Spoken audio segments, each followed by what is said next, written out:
Now, if you look at this chin, is absurd. He's just walking himself off of the screen. The chin just keeps walking backwards, and he's going to continue to walk backwards until he doesn't exist anymore.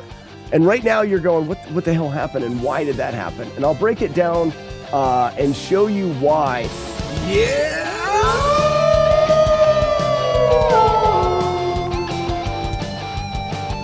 I'm going to position myself over here, and I'm going to watch this. We're going to hear my dumb face talk up here as well. And we are going to go over all of the things that have to go just right to beat Double Dragon on the NES without taking any damage. All right, let's go. We've got the second Carrot's room. Marlik, this is just the intro to the video. No. Yes. Oh my gosh. Wow. Okay. Yeah. Let me know if the volume is good on the video. Okay, so I'm holding down too early. That's what's getting me. Because he was close to me there. Well, I can't make it any louder if I wanted to. Early, he adjusts. Volume sounds good. Thank you, Manny Rods. He misses and stays high. If I'm too late, he'll hit me high, though. Okay, I think I figured it out. So one of the first things that I'll take a brief time when this loads up to explain. Earlier, and now I'm so early that I kept getting hit every single time. All right, so in this game, I'm actually going to go ahead and boostify myself a little bit. In this game, the enemies are all going to move based off of the enemy's AI. The way that they're programmed has a lot to do with your location. So it's very important to be able to position yourself in spots to not only move enemies where they need to be moved to, but also to position yourself in spots where you can hit enemies without being hit yourself. Nintendo, we'll go hard on the explanation here. Super hard. Oh, there's Sassy right there. It's hard.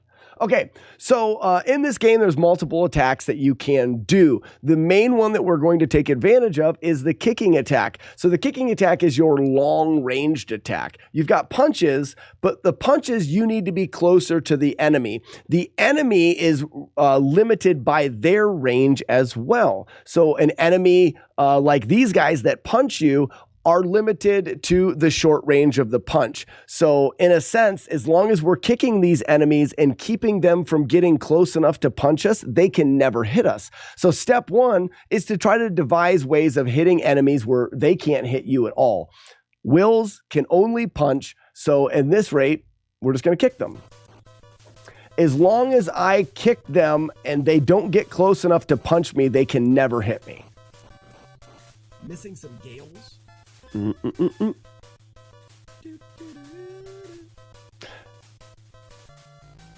Lindas are probably one of the easiest enemies in the game. Maybe not when you're playing casually, but playing through this way because they in most scenarios drop a whip. So I can knock the whip out of this first Linda's hand, and then the whip is a super long-ranged weapon, and you just whip them to death.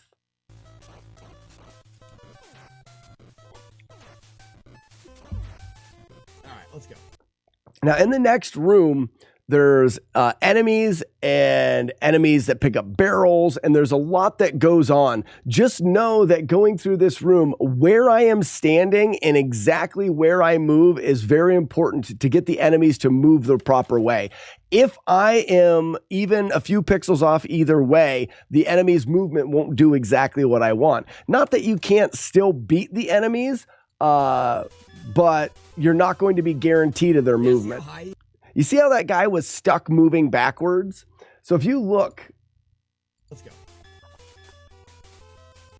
There's going to be a guy in front of me. If I move where I'm lined up with him straight on the same Y coordinate, vertical, if I move at him, we're just going to move together and we're going to collide. Our hitboxes are going to collide and we're going to fight. But if I angle down at a certain point, if I am lower than his Y coordinate, the game says you can't attack him.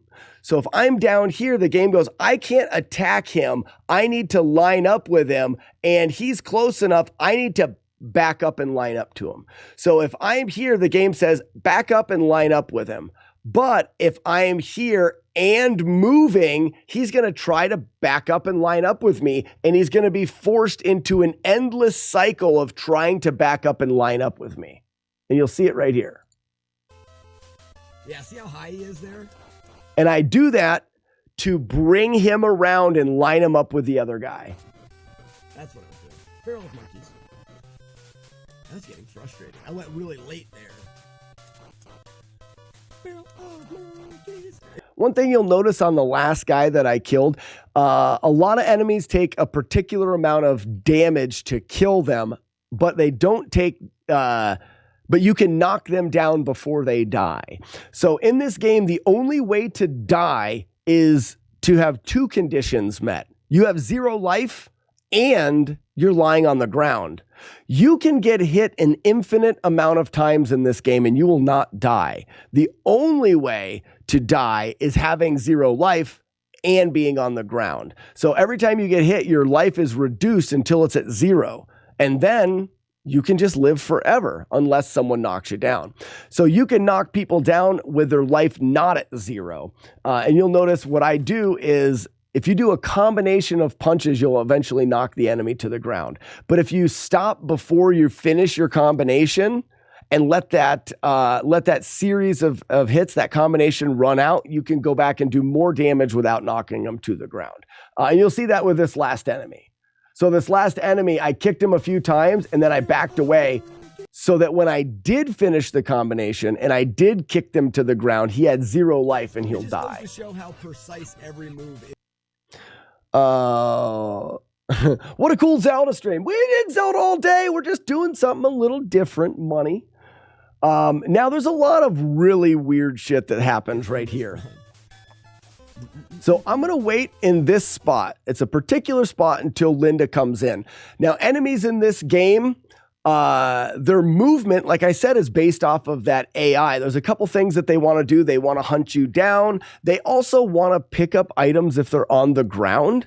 And to save space in this game, the enemies will, if they're far enough off the screen, like if you're running away from an enemy and he gets far enough off the screen, to save space, the game deletes them. It's in the code.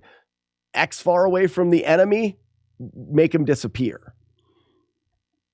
There are 2 slacks. I know, this one up here is a cheater. This is the best Zelda game. So in this case, I'm lining this Linda up by this little spot on the ground there. And then to set this up. So I knocked this Linda down and I made her drop this whip. my wife and I, when we... Now she's going to follow me, but you notice right there she turned around. So she was following me because she was the only enemy that existed. And right now, if she's the only enemy that exists, she's going to fight me. But right when I got here, the game spawned in another Linda that you'll see here in a second. Golden gray. That Linda. So the game spawned this Linda in, and because this Linda was closer to me, this Linda started to attack me. If you're being attacked by an enemy, and there's multiple enemies on the screen, the second enemy is going to go to its secondary action. One of the secondary actions is to pick things up that are on the ground. So because I spawned in this second Linda who started attacking me, the original Linda being farther away does its secondary action, which is let's go pick up that whip. Or another secondary action is let's flank the character. So if I'm fighting 2 characters and one of them is attacking me, the other one's going to try to flank me and get on the other side. But right now, because there's something on the ground, this Linda says, I'm going to go pick it up. But before the Linda has a chance to pick that item up, I've walked far enough away from the Linda and now it's despawned. So now that first initial Linda doesn't even exist anymore and it's just this one. In the code, the game has 3 more Lindas to spawn in.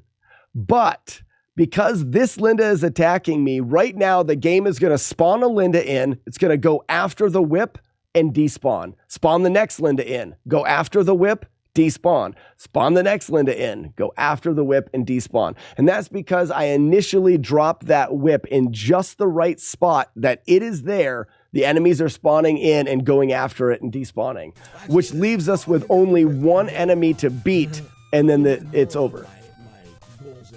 Normally, I would have more Lindas to fight.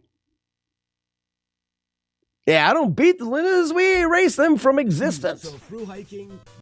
So the safest way, you notice that I softened that enemy up. If I would have kicked him 3 times, he would have fallen down, and then I'd have to deal with the other enemies. Soften him up, kill him. Soften him up, back up, kill him. And then another one. This guy we're going to bait in. And like the other enemies, I have a distance attack that is far enough to hit the Abobos, but the Abobos also have a distance attack. They're always going to be very tricky. If I'm close enough to hit him with my kick, he is also close enough to do his distanced attack and hit me. So every time we get this close to an Abobo, we run the risk of getting hit. And that's what makes this damageless run so tricky is the compound. This is actually stretched funny, isn't it? It is stretched funny. Hold on a second.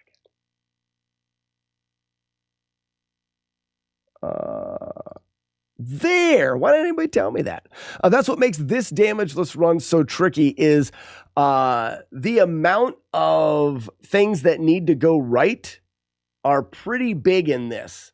There's not a good way to eliminate all of the RNG in this game. So we do our best to mitigate it, but here's a dice roll. We need to make sure that when we kick before this guy has a chance to hit us.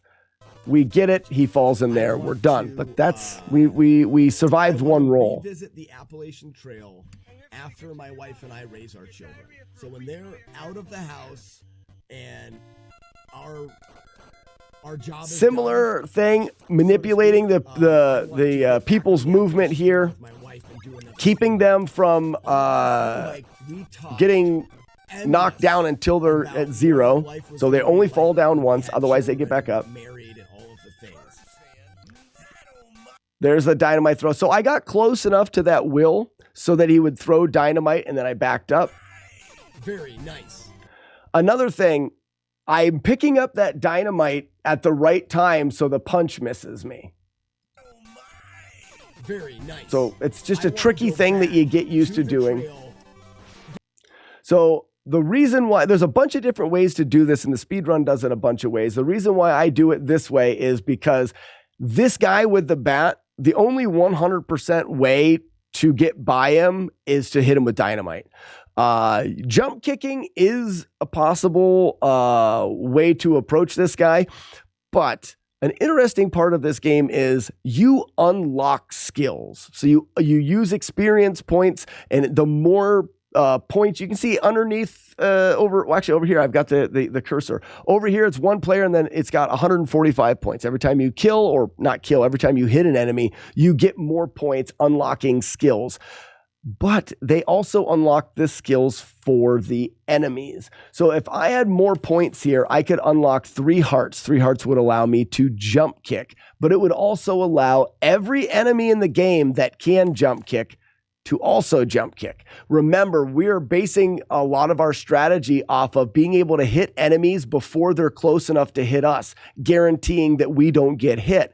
When an enemy can jump kick, that takes away that ability. We don't have the ability to outrange them anymore, which it makes the game much more difficult. So we want to prolong the ability of jump kicking as long as we can, because we don't want to have to deal with enemies that can jump kick. If we had the jump kick here, we could technically jump kick at this guy, but he could also knock us out of the air with that bat.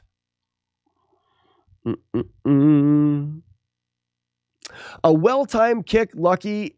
Yes, but I believe unless it's almost perfect, he can still, even when you try to kick him, he can still hit you with the bat.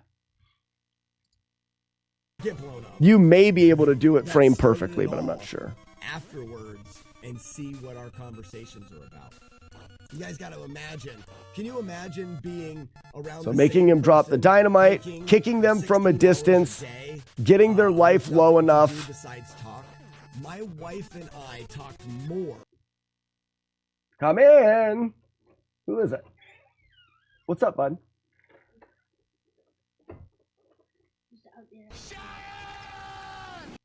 You feeling kind of scared outside? Not outside, in the living room playing Minecraft. Are you by yourself? Yeah. Okay, well, everyone else is outside. Why don't you play outside with everyone else for a little bit? I'm not done working yet. When I'm done working, I can come in. They're not playing, they're just building the trampoline.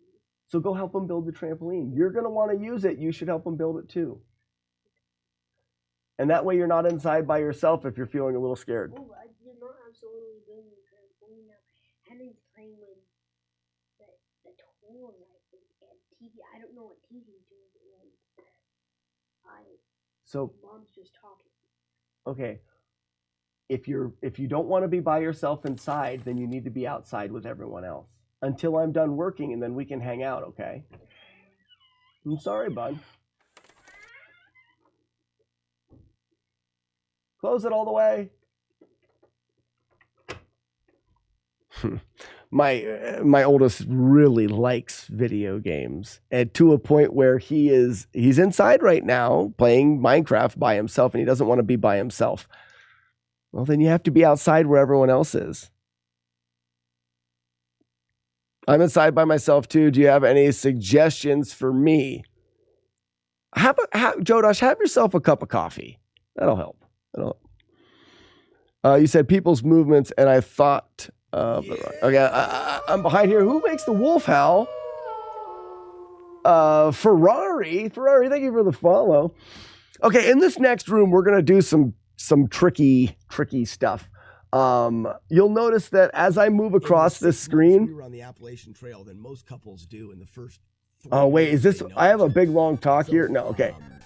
So knock the whip out of this guy, Linda's hand. After being parents, I think finish the Linda's off. Amazing thing to do. Retro Runner, how's it going, man? The other thing that I want to do, you know, I don't despawn these Lindas. I don't know why I don't. Good up punch, cracked my. Wow, I used to I thought that I was gonna have to explain the Linda despawn there. I don't. Which it does make sense. So in this case, for the damageless run, like I said at the very beginning of this explanation, Lindas are easy with whips because they cannot get to you. Ferrari, thank you so much. Yeah, the Ninja Gaiden damageless run is what kind of spawned a lot of this. This is actually the Double Dragon no damage run, which I'm going to tell you guys right now, this damageless run was harder to complete than Ninja Gaiden. Ninja Gaiden had one particular thing. The very end kill is ridiculously hard. This game, when we kick enemies to keep them at a distance, your kick timing has to be almost perfect for all of the kicks. Otherwise, in between your kicks, they'll get a little closer and can immediately hit you. If you've ever played Dungeon or Double Dragon, you probably realize that it's the sucker punch. It's that quick hit that it's like, you know, how the hell are you ever supposed to dodge that? It's by being almost perfect with all of your kicks. A lot of the enemies, you have to kick them 3 times in a row. And those 3 kicks need to be timed well enough that you're keeping them at a far enough distance for being hit. That's what makes this so tricky as a whole throughout the entire run. Ninja Gaiden was stupid hard to do at the very, very end. Even playing through the game is hard, but the precision in button presses playing through Ninja Gaiden is not as difficult as Double Dragon. All right, moving on. We do things in this game, like with this boss spawns out. If you just go down, the Bond will get despawned, and you don't have to fight him. We do take advantage of a lot of those things as well. His ability to do that at that age, and I vowed that as a joke to him, I said, Lucky, I will beat you, and I will hike the trail and finish. Let me see what Lucky says. Yeah, you don't know why you didn't despawn the Lindas. You don't really need the jump kick until late mission 3. So I think the reason, Lucky, I didn't despawn the Lindas is those first, in order to despawn that whole, because you can, in that climbing section, you can despawn every one of those Lindas. You can make them all disappear. You don't have to fight any of them. But getting past the first 2, Lucky, there's a chance for a hit. If, depending on what RNG they are on, you have a chance of getting hit. So I think I erred on, you kick the first one down, get the whip, and then you're guaranteed. You're guaranteed they won't hit you because your whip is longer. There's a chance for a hit, and to eliminate that chance, you do it that way. Finish at 74. So dodge the knife. Keep my body. Kick him once. I want to keep my body in a shape. Now, coming up is a very crucial point. I have the potential to try to through hike the. Like I said before, as soon as this happens, ready for it? You'll notice now I have 3 hearts. I've leveled up to the point where I have unlocked the jump kick for myself, but I've also unlocked it for the enemy. And you'll notice from here on, we do the baiting technique. We said that we were master baiters in this run because now when you have 2 enemies coming together, the wills have the jump kick ability now. Once they get within the minimum requirement of pixels from you, they will, if their jump kick is, and that's a good point to bring into the conversation now. The attack that the enemy is going to do is a variable that is chosen before the enemy gets to you. So, and we'll use it on another enemy. And lastly, I want to hike the trail one other time. Okay, so I'm going to kill this guy. And that would. I'll explain it after this next section. No, I'll explain it first. So when an enemy is created, it is given its attack. So whether it's going to, in the case of a will, whether it's going to punch, whether it's going to jump kick, that is already determined when the enemy is walking at you. And this is actually the way that we are able to do this without damage. Because if we couldn't manipulate this, then you could have a will come right up to you, immediately jump at you, and you just die. Like, you just take a hit. And what we do is, as they're approaching us, we look at the distance as it's shortening. And once we know that they're in range for a jump kick, we move down. And in doing that, if they jump kick us, we'll dodge it. But if they get within range of the jump kick and we move down and they don't jump kick, we know at that moment that the attack that they have predetermined is not a jump kick. And from there, we can attack them. We literally bait out the attack we don't want. Sometimes they'll jump kick, jump kick, jump kick. Sometimes they'll do it 3 times in a row. But as long as we're always moving up and down, we're dodging that jump kick until they don't. And then we know that the attack that they have loaded in is not a jump kick. We know it's a punch. And we know that we can outdistance them with our kick. And then if we kick at a good cadence, if our kick timing is perfect, they can't hit us. Can I ask you if you've ever played Ghouls and Ghosts? So, Philip, I have not. I mean, Ghouls and Ghosts is the Super Nintendo, Super Ghouls and Ghosts. I have played, maybe you're thinking of Ghosts and Goblins. If you go to the YouTube channel, I have a no damage playthrough of Ghosts and Goblins, the first loop. Some people say, so Ghosts and Goblins, in order to get the proper ending, you have to play through it twice. But the second loop is the same game. the enemies are just, they move a little faster, stuff like that. So I routed the first loop. I do have a no-hit run of Ghosts and Goblins, the first loop. I am going to go back because I get so much crap for not doing 2 loops. I'm going to go back someday and do both loops. But yeah, Philip, if you look on the YouTube channel under FlawlessNES, there is a Ghosts and Goblins 1 loop. That run is ridiculously hard to do unless you take my methodical approach. Ghosts and Goblins, I manipulate the game the entire way. I could tell you where the enemies are going to be created, which direction they're going to move, and how to avoid them. I scripted the entire game. I took the randomness out of it, which makes it much more doable. I would not want to play it without that. And basically, in order to do that, I just, like I said, I scripted it. I killed everybody exactly the same way each time so that the outcome was predictable. Okay, I don't know where we're at. Moving forward, I'm going to do, I believe, the first of a series of despawns here. If you look, who gives me the wolf howl now? The Nintendork with a gift sub to Philip. Philip, welcome in and enjoy your complimentary bag of nuts, courtesy of Nintendork. You should bring that stream up too so we can understand better. I don't know if we'll have time today, but I wouldn't mind breaking some of these games down like this. I think it's kind of fun.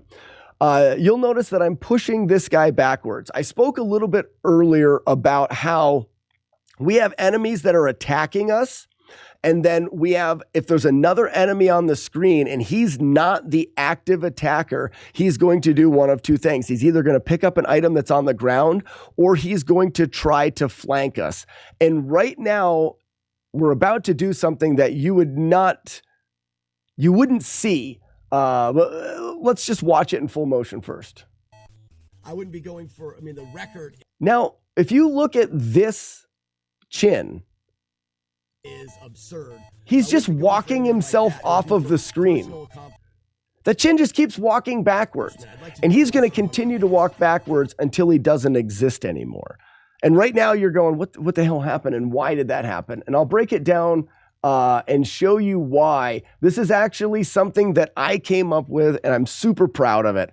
I was the person that deciphered the code and how we can get people to walk backwards endlessly until they despawn. And the way that we're doing it is we're taking advantage of exactly what I had said before about how there's the attacking enemy, and then the AI for the enemy that's not attacking you is going to either pick up an item or try to flank you. And it's the code that runs when they say, I'm going to flank the enemy is what we take advantage of. Now watch. Right now, we've got this enemy here that we're attacking. Remember, he's trying to attack us, but because we're lower than him, the game's saying, get in front of him, get in front of him, get in front of him. And he's been doing that the whole time. So the one that is closest to us is trying to get in front of us to attack us, but because we're moving, it's just doing this, okay? The next enemy is entering the screen, and he goes, all right, I'm not the attacker. There's no item to pick up. I'm going to flank the character.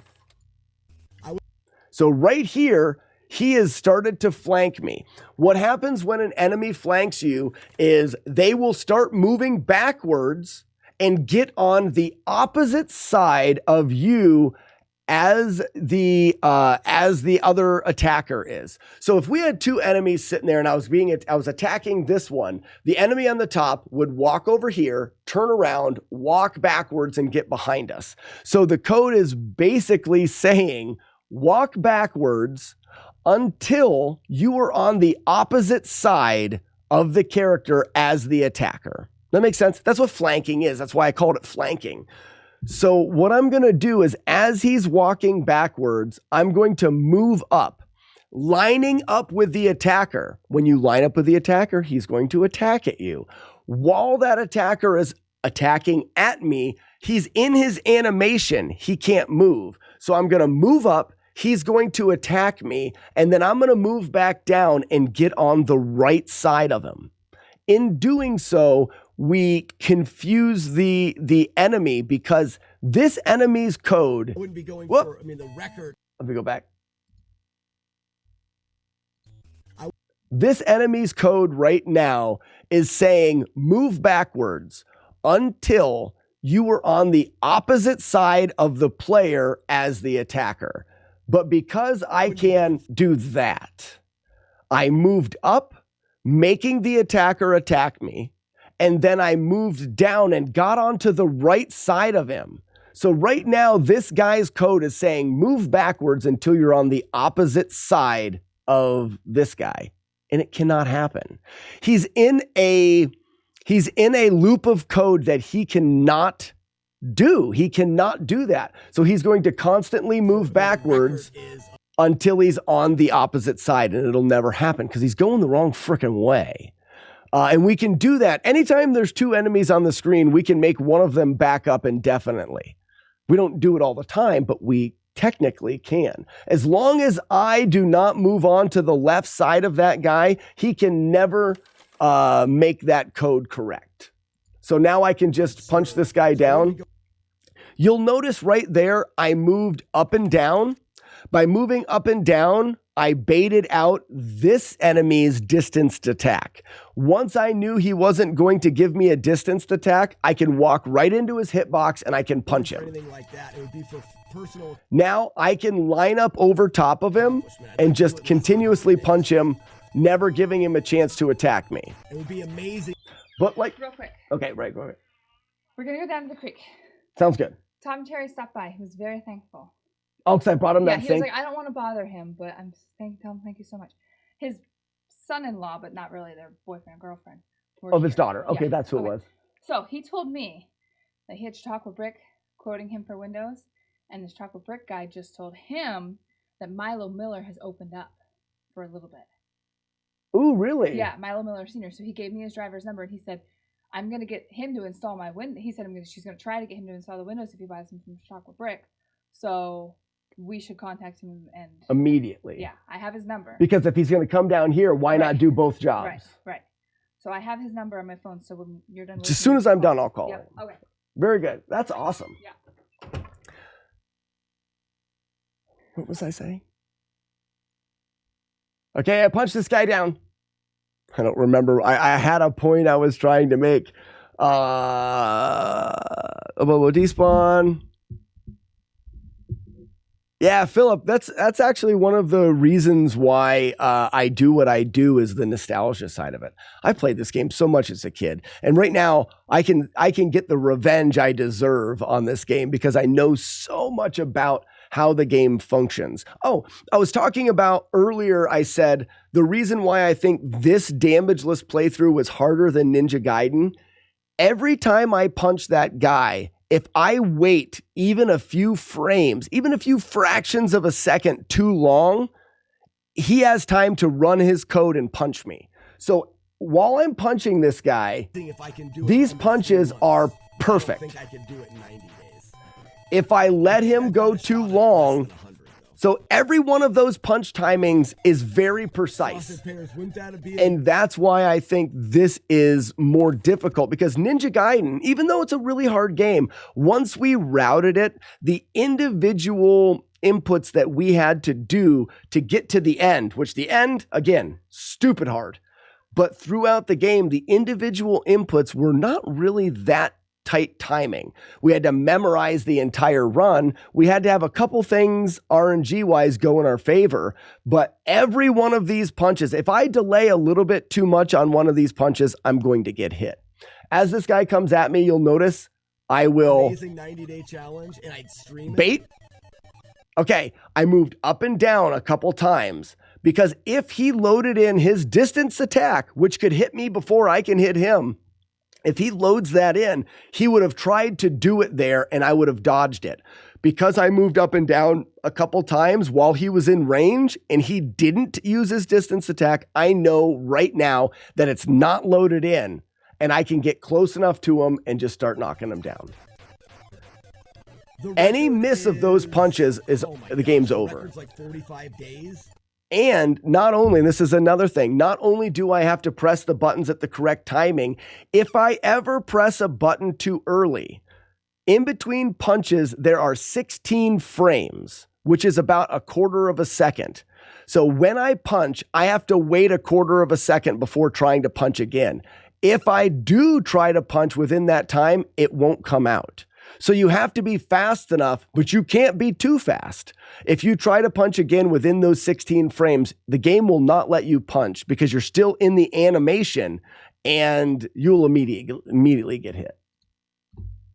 Averaging close to 50 miles every day. Someone looked that up. I think it's String B or Daddy Longlegs or something like that. It's absurd. Okay, I talk about hiking here for a while. This was a big joke that in the damageless run, I stopped and talked about hiking for like 3 minutes. Run is America's. See? Well, I mean, I drink a lot of coffee. I have a good idea. You never know when you're going to put together one of these runs. These are 1 out of thousands sometimes. You know, you never know when it's going to happen. You hate it when you talk like an idiot for 4 minutes in the middle of it. But that just goes to show that it was I mean, this is just the run. Okay. Keep moving forward. All right, here we go. I don't know what I'm doing. Okay, so this guy here Crap. Okay. remember I said there are a couple parts in this run where we just need the RNG to go right. He could decide to swing that bat at me as I'm jump kicking. It can happen. And then you just reset and start over. Okay, we're good. He's done a lot of things, in fact, Xanadu. No look. No look, kill on the knife. Routed a lot. Now, we break down the strategies that we know. If they don't have a knife, we need to go up and down to bait out the jump kick. For damageless, but never. Well, I've got a knife now. Up, down, no jump kick. Kill him. Same thing with these guys. Up, down, no distance to attack. And now that I've unlocked the next ability, I can grab them, hit them, and throw them. So as I'm approaching these guys, I will move up and down to make sure that they don't have a distance attack loaded in that can hit me. And then I'll go ahead and grab and hit them. Up, down. Excuse me, sir. You were firing up Jaws when you were done with this challenge. I didn't say Faxanadu challenge. Jaws is. You guys always giving me a hard time. Sir. Back to that. All right, here we go. Up, down. Colonizer, we can put it in. So right none now. of these guys have thrown a jump kick, and they could have all thrown a jump kick, which makes it so dumb because you can be thinking to yourself, well, those guys rarely kick me, but they can at any time. Anytime they can jump kick you immediately and you take damage. Going back to the despawn that I did, you'll see me do it again here. Stop being dumb and stupid. This is kind of neat. All right, I have knocked this guy down, but I'm going to walk close enough to him. He's still going to be the attacker. As soon as I got on the left side of him, this guy, being a flanker, wanted to be on the left side to split him. As he's moving backwards, just like before, I move on to the right side. His code says, move backwards until you're on the opposite side, and it cannot happen. Back nipples. Now, you'll notice that I'm dancing up and down with this guy. If you move far enough away on your Y coordinate, if I moved way down here, it would take this guy that's despawning and it would re-roll his RNG and he would think again about what to do. And we don't want that to happen. So until he despawns, we're just going to dance with his buddy. I'm going to dance with your buddy. He won a world record for a couple days. Originally, when doing this, the only way to do the damageless playthrough with these abobos before I discovered the despawn was to jump kick at them and kick them down. So you can jump kick at an abobo. You're either going to hit him or he's going to duck it. When he ducks it, if you line up in the perfect spot right at his feet, you can move down because sometimes he'll duck and immediately attack you. So you can jump kick at him. He will duck. You land at his feet and then you hold down and you will miss his attack. He's going to dodge you about 50% of the time. It takes 16 hits, 16 jump kicks to knock down an abobo. 50% of them are dodges, means you have to jump kick at him 32 times. There's 2 of them. So this required perfect dodges and perfect jump kicks for 64 jump kicks. It takes minutes. It's hard to do before you run out of time, and it is stressful beyond belief. Learning the despawn, and then I also learned a way to guarantee that you can kick you can knock the abobo down, and you'll see it right here. Solo Joe did Appalachian Trail in 40 days. So I jump kick. You see how he ducked, but he's moving back. Now watch what I do. I move out of the way. Jump kick.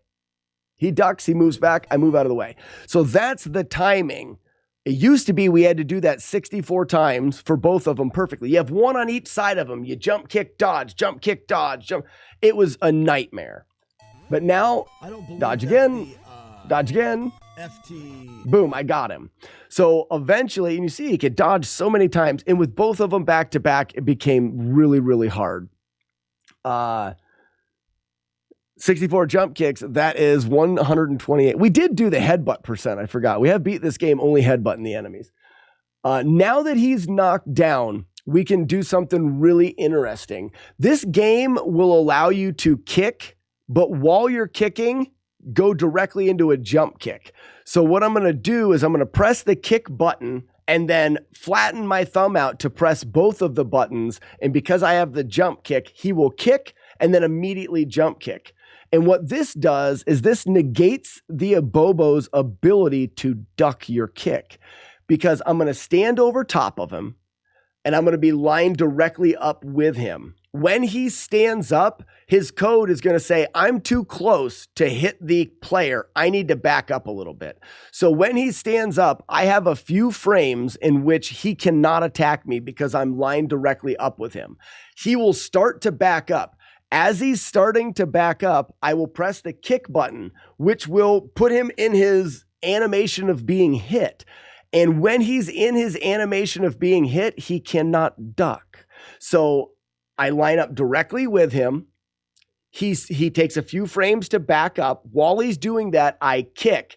As soon as I kick, I roll that from a kick to a jump kick. The first kick stuns him. The second jump kick guarantees a hit and knocks him down. And I can repeat the process and guarantee that I would never get hit.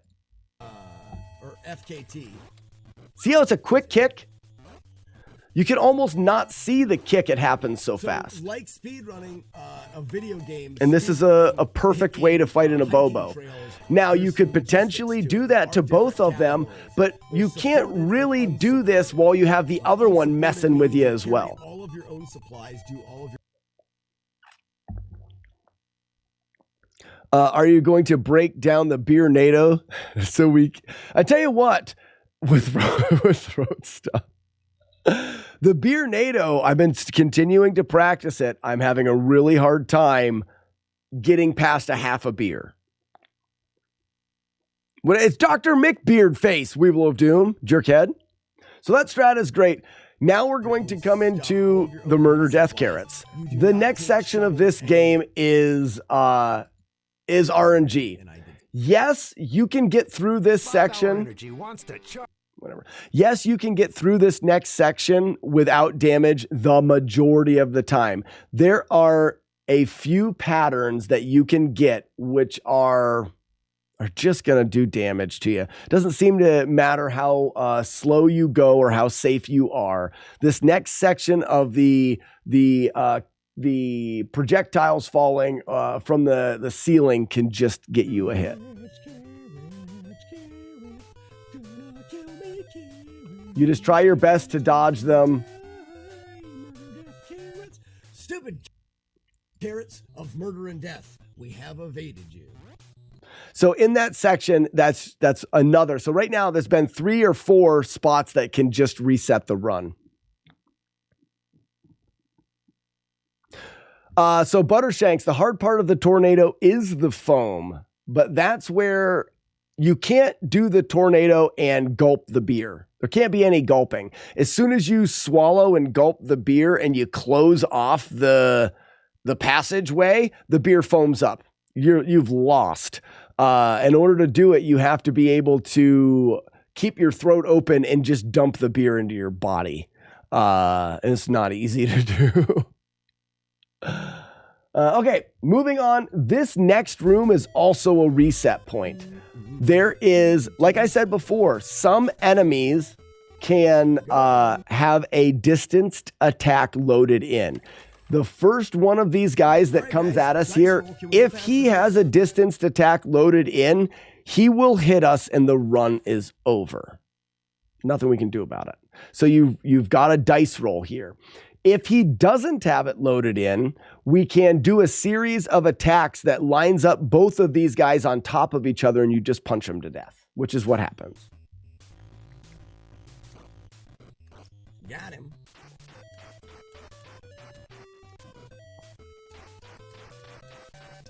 So we use a similar technique. We're just punching them to death. Our punch timing has to be perfect, but boom. One more time, I think, and it's over. We also get a lot of points there. That strategy was worked out for damageless and now has become a speedrun strat. Sometimes the damageless strategies, we are looking for something different and then we find something that works in speedrunning. It doesn't happen very often, but in the speedrun, we want as many points as we can get. That right there, punching is the best point. The best point you can get is by punching, and lining those enemies up and punching them gives you an absurd amount of points fast. All right. You can see the big deep breath. This next room is also RNG. If you get a bad pattern of dynamite here, it can be open. Dice roll. This is the hardest stage in the game, hardest room in the game. 6 punches. 6 punches. Let's go.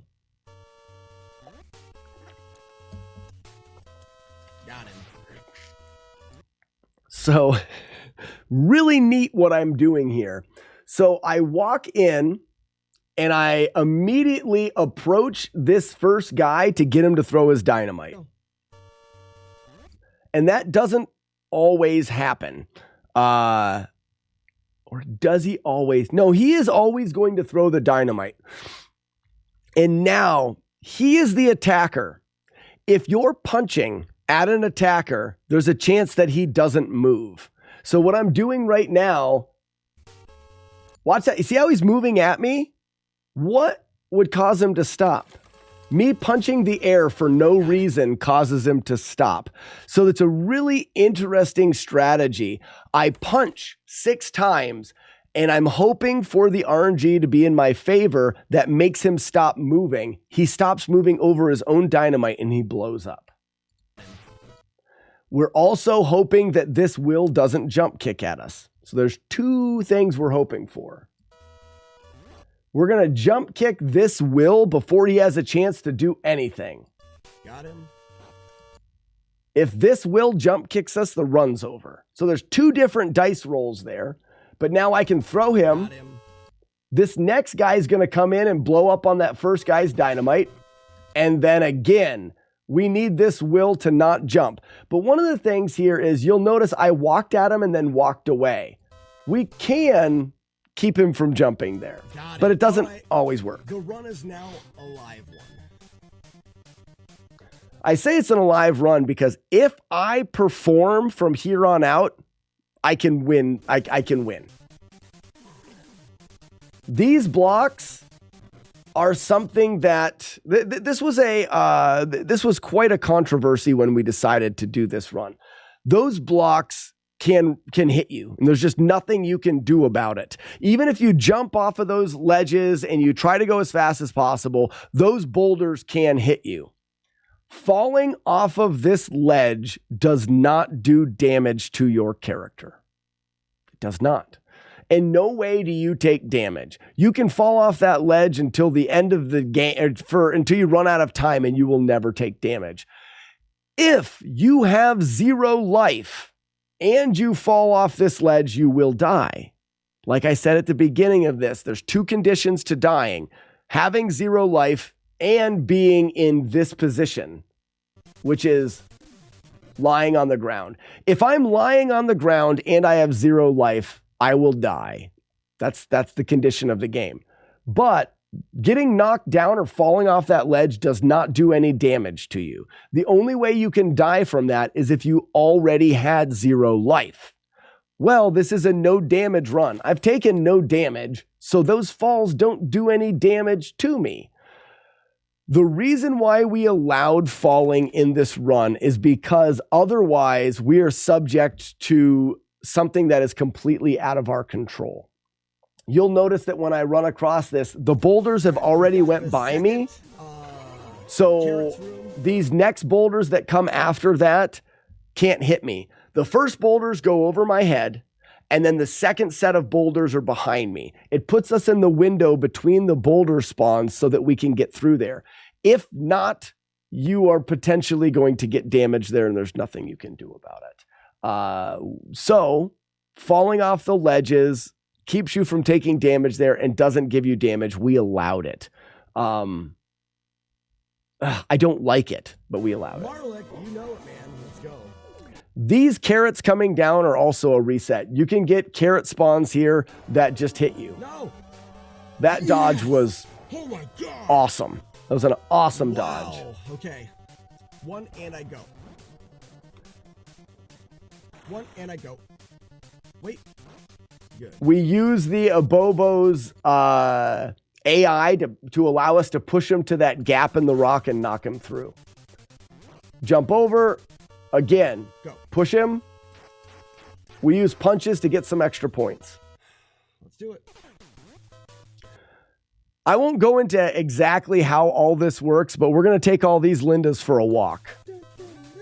If you follow my movement exactly right here, you'll despawn all the Lindas. We've already despawned 2 of them. These 2 here, as soon as we get far enough away, these 2 Lindas are now gone. It spawns 2 more. They're locked in. For anyone that doesn't know, Despawned, spawned 2 more in. Routed this room to just walk these Lindas around in circles. As they spawn in, I despawn them, and we fall down here. And now they're Open gone. Sesame, the door opens, and no Lindas were harmed in the completion of this stage. All right, guys, we've made it to stage 4. That's more of a fun manipulation to be able to do. It's not a requirement. Beating those Lindas is not that hard to do. It's just really cool to know enough about the game just to make them all disappear. Filing cabinets of doom. Now, for anybody that wants to know, I'm gonna describe this the easiest way that I can. You can just get hit. You can just die. You can have all of the lives that you started with, go across this and just die all of your dies right here and the game over. These are the most unfair things because there's no real easy to see way of dodging them. But when you stand close enough, you are standing on a trigger. Your Y coordinate, your X coordinate, you are triggering the first column, which you can see me here, the first column of these to fire. If you get into here, the next column will fire. It only does 1 column at a time. What we're going to do, knowing one simple thing, and that is, if this top block comes out, it will immediately be followed by either another top block or a second block from the bottom. Those are its only options. It's the only pattern we really know. The rest of it seems to be very, very random. But when the top block comes out, it'll either be followed by a top block or a second block. So if we see the top block come out, if we wait just a little bit and the second block doesn't come out, then we know that it's going to put a top block out again, and we can safely walk to the next spawn area. So that's the way that I would suggest everybody do it. That's the easiest way to get through this. Wait for the top block to come out and wait again for a little bit. If the second block doesn't come out, you can just walk through because you know that the game is going to make another second block, or top block rather. Now, if you want to be a little bit more risky, when the second block comes out, as it's going back in, you can jump and land in the next spot. And the reason why that works is this game can only make the next block once the block that's on its way out is retracted all the way. So when this second block comes out, if we jump as it's retracting, it can't hit us because it's retracting, and we are going to bypass this spawn point for the second column and land where the third column is going to come out. So we will land here. The second column can't come out because the first column is still retracting. And by the time the first column is fully retracted, we have passed the X coordinate for spawning the second column and will be at the third column. That's a little bit trickier and it's a little bit harder to wrap your mind around. That's why I say for beginner players that are playing through this game, if you want to not get hit here, wait for the top block. If it doesn't immediately follow it with a second block, you can just walk. And now you'll be able to see it in motion. I could have walked there. There's the jump. Top block. I could have walked there. I'm not in a hurry. So I'm waiting for second blocks. I wonder why I did that. You could also jump with the first block as well, but that's a guaranteed way. So as many of the parts of this game that are dice rolls, people would think that wall is definitely one of those. No, it's not. That wall is a guaranteed never get hit if you know those things. Okay. This section is guaranteed, but this section is just hard.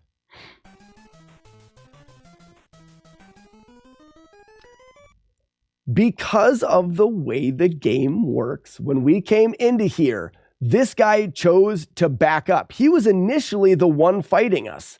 That's why he was backing up. But as soon as he backed up and this one spawned in, this guy became closer. And because he was closer and was the fighter, this guy is going to try to do what? Try to flank us. And in order to flank us, he needs to get down here, and there's no place for him to be. So it's a perfect manipulation again of the AI. This guy wants to flank us and the ground that he needs to stand on doesn't exist, which means we can stand here, deal with his buddies without having to worry about him coming after us. He's still trying to flank us. Throw a knife! Get him! That was a joke.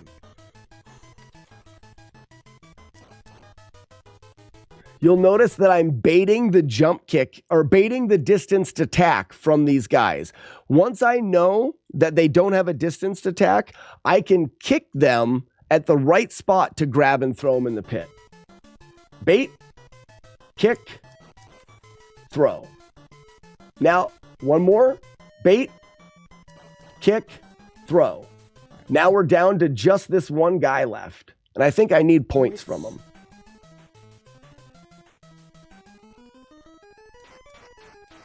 So I'm going to grind him for points. Quick question, which is worse, Murder Carrot Room or Z2 Falling Block Palace Room? Murder Carrots is harder. Murder Carrots is definitely harder to manipulate. Or not manipulate, to get through guaranteed. The Z2 Falling Block Room, in Palace 2, you have the ferry, and it's relatively easy to get through. In Palace 3, we manipulate it by going in and out so the spawn can't hit us. And all of the other ones, we wait for it to fill up and we break the blocks underneath it. The run is real. Oh, wait.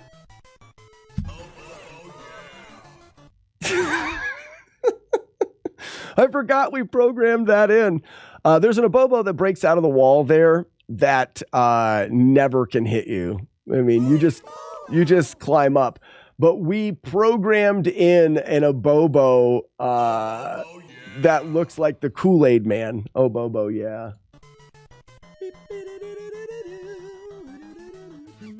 And that is not in the code or anything like that. That a Kool-Aid Man is part of my overlay, and we timed it so that it moves and everything. It was ridiculous to do, and it was a lot of fun.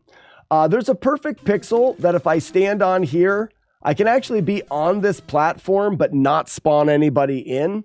In doing so, I can walk over to the left side. Again, I spawn this character in. I push him to the right. He is going to try, once this guy gets close enough, to flank me. He's trying to get around, and he can't. So again, I'm baiting these guys and throwing them.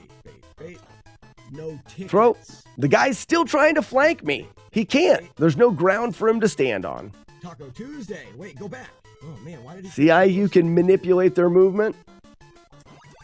You're a savage. Your mother smells of elderberries. And the last one is kind of interesting. So now this guy's going to want to back away from me. So much so that I can get him to back off of where the ground exists. But we actually need to update his character, so to speak, before his character realizes he's not standing on anything. So watch. Back up, Jack. See, now he's kind of glitched out and he's over the side of the area and he's not falling because it's just not letting him fall. But if we headbutt at him, when you're headbutting at a character, they'll eventually duck. And what he's going to do is he's going to duck, which is going to update his code and his character. And then he's going to realize he's not standing on anything and he's going to fall. Back up, Jack. And sometimes you'll see him right here fall, but not always. But he's gone. He did. It's a lot of baiting. It sure is. I am a master baiter in this game.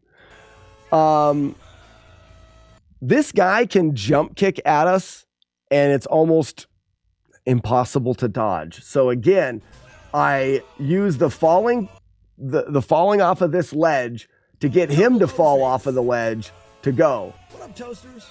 I don't like that we had to use those manips.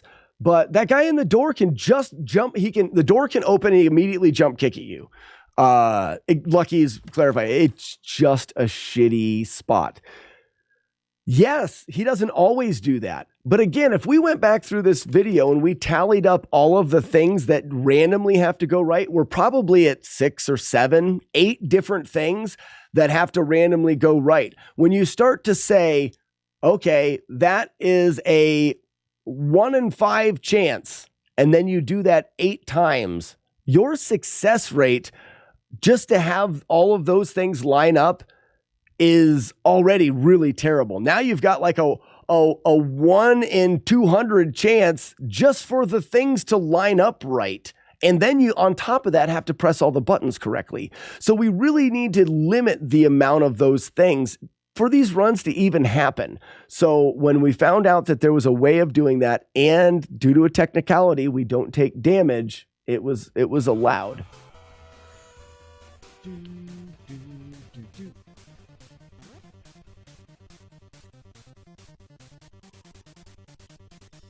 Need to calm down a little bit. Don't go up the ladder. Don't go up the ladder.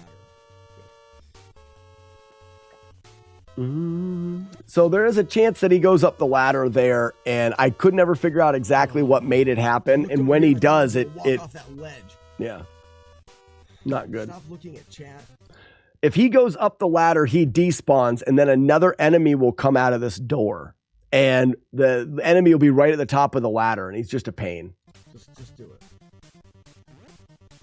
I'm starting to get really nervous now. If you guys look, heart rate at 120. Wouldn't that be stupid if I was looking at chat and I walked right off that ledge?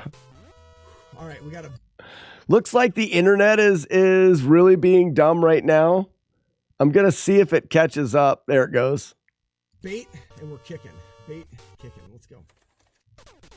Bait. So remember, every one of these guys can have a distanced attack loaded in. So you have to bait them all. Knee to the face, go. I need room. All right, there. Room. Bait, bait, kick. Knee to the face, go. Bait. Aha! So right there, I think this is really one of the only times we had it. But right there is a perfect example of why every time these guys come at me, you need to bait them. Boom. Bait. Bait. Knee to the face. Go. Bait, bait, bait, bait. A couple baits like that, you know that they don't have a kick loaded in. No face. Okay, no face. Bait. Throw. All right, we're good. That's it. And you'll notice that as I'm grabbing them, I'm punching them and kneeing them the proper amount so that they don't get up. The worst thing in this room is they start coming at you from both sides. And if you happen to, like one of them, I ended up kicking him down and then he got up and then he was close to me. If you're in the processes of grabbing and punching somebody, one of those guys can attack you from behind and your character is caught up doing that and you have no defense. You can't move or anything. So I've had runs ripped that way and it's terrible. No, there's one more. Okay. Bait, bait, bait, bait, bait. Throw. All right, I'm gonna let this play through because we're kind of out of time. You're going to notice in this next room, I'm utilizing basically every bit of manipulation that we can. All the way down to the bosses. There's one boss that I'll stop on, Machine Gun Kelly, I'll stop on. But for the abobos that are in this room, you'll notice that we upgraded. So we do have the elbow attack. We use what we call phantom elbows. These abobos, we can actually... we outrange them with this elbow attack. So we can just move out of their range and elbow them. They have a 50% chance that they'll duck, but you'll notice I just elbow a bunch. And I called them phantom elbows because oftentimes the elbow will hit an enemy when it doesn't look like it should. Elbow them down. Now, as they come at me, I'm just throwing elbows. It doesn't look like that should have hit him. But it does. The elbow, the distance you can elbow is just a long. It's a good distance. Basically, jumping through, keeping distance. I've actually had the one guy despawning. The abobo's attack is not longer than my elbow attack, so I can do my elbow attack from a distance and kind of guarantee that the abobo is not going to be able to hit me. All right. We're going to use the knife. We're going to bait out the attack. We're going to grab. I didn't grab them. That was nerve-wracking. Bait out the attack. We're good. Linda's. Owls. All right. Now comes a guy that a lot of people had a hard time with. I don't even know why this works. I bet you... I've explained the majority of the game pretty well, I think, in this. And I've talked about exactly how a lot of things work. I still don't know exactly why we can do this. We call him Machine Gun Kelly. It's the machine gunner. If I walk my character down below this line, you see where this like darker green angled rug or whatever here hits the brick? That line. If I stand lower than that line, most of the time, sometimes it doesn't work, but most of the time, Machine Gun Kelly cannot hit me with his gun. His bullets will not hit me. Watch. You see how his bullets are going right through me? I don't know why. I think it has something to do with how fast he moves in a culmination of if he moves 3 pixels at a time, his pixels are not lined up. I don't know why. Right now, he cannot hit me with his gun. I can knock him down and then I can lock him into a pattern. So now I'm going to lock him into a pattern of kicking and throwing him. But you see how his bullets aren't hitting me? Even when he gets a bullet out, it doesn't hit me. I'm not going to get very many of them. The final boss in this is the test of all of your skill. Because he can do every attack you can do. He's fast and he takes a lot of hits. My go-to for this boss fight was bait out the distanced attack, then kick him. And after you kick him, you have to immediately turn away from him and elbow him. And the timing there is just dumb precise. But this is the end of the game. Bit me. All right. Bait. He kicks a lot.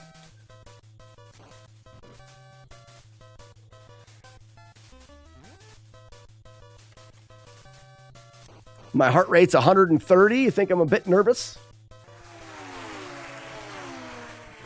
So it's 2 kicks and an elbow. You bait him until you know that he doesn't have a distanced attack. 2 kicks. Whoa, I kicked too early. 2 kicks and an elbow. Distance attack. It's every time he gets close to me, I'm baiting out that jump kick. If you don't, never going to happen.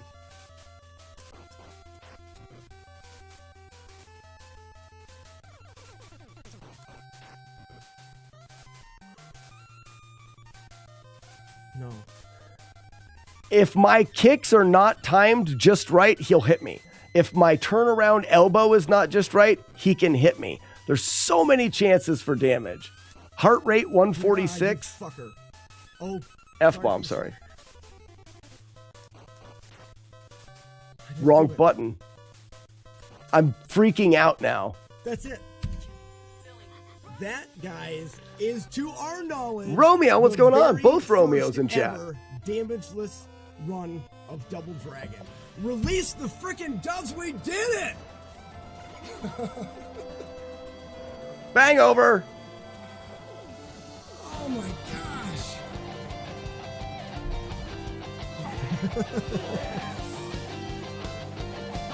And now that stands, that run stands to this day. You're almost in the camera, honey. You can see your hair. I see that. But... Don't get too close. Don't get too close. To this day, yeah, look here. You were almost in the camera. They saw half your cheek. I know.